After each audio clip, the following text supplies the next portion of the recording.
الله يعلم ما نشكو من الألم. درباره تفسیر سوره فاتحه که است، حکمش در نماز چی است و من حکمش در نزد علما فرق میکنه. خب اصل بمی است که اصلا علمایی که قرائت مطلقا واجب میدانن، سر مقتدی فرض است که چی در نمازهای طبیعی قرائت انسان میخوانه، اصلا مقصد پشت امام است، پشت امام خواندن است.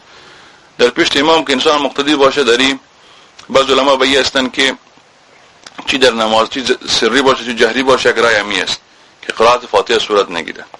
در احناف دو رای موجود داره که ابو یوسف رحمه الله اینا به هستن که باید در سری فاتحه باید خوانده شود، اما در جهری که است طبیعی امام میخوانه و قائم مقامش میشه.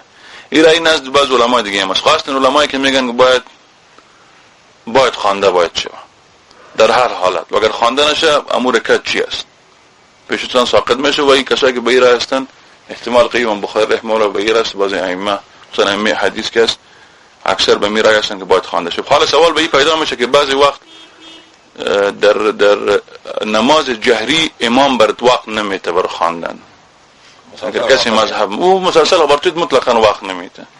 از این خاطر عموما همی است که کسی به این باشه که چی واجب است باید در سکته های امام امی قرائت خدا باید بگیره. خدا در سری کس باید خوانده شود. یک قسم بدون که آدم بشینه که استاد و امام است باید خوانده باید شود. قرائت فاتحه در حدیث رسول الله است که قرائت فاتحه که نشه لا صلاة لمن لم يقرأ با ام الکتاب فاتحه که نماز بر کس نیست که بچی نماز درست نیست مگر کسی که باید سوره فاتحه را بخونه. از خاطر علما می هستند که چی انسان منفرد باشه چی مقتدی باشه باید سوره فاتحه باید خوانده شود. خب اصلا امامایی که چیز مراد میکنن بعضی سکته ها دارن که بتون اگر کسی که مثلا مذهبش همی است که باید قرائت باید بخونه این باید این کار باید کنه. خصوصا اکثر در حرمین که است، اکثر ما در حرمین چند وقتی بودیم میره میشه امامای کوشش کار میکردن که سه وقفه میکردن که بتونن کسایی که مذهبش همی است که باید بخونه که از چی فوت نشه رکعت نه یا کلان باز مصیبت است که هم نماز بخونه هم از پیش رکعت باید. اینجا کسی لفظا مراد نه اینجا کسی نیست، واسه نمیست که باید خوانده شود باید مقتدیم بخانه باید.